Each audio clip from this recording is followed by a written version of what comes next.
Pumanaw sa edad na 84 ang dating senador at prominenteng human rights advocate na si Rene Sagisag.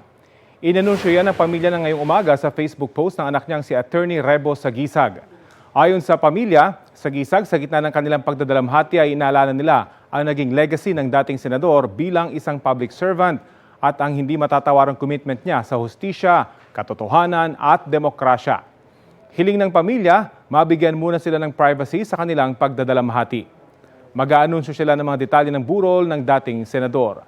1987 hanggang 1992 nagsilbi bilang senador si Sagisag. Bago nito, isa siyang human rights lawyer at naging tagapagsalita ni dating Pangulong Cory Aquino. Kapuso, alamin ang maiinit na balita. Bisitahin at mag-subscribe sa GMA Integrated News sa YouTube. Sa mga kapuso abroad, samahan niyo kami sa GMA Pinoy TV at sa www.gmanews.tv.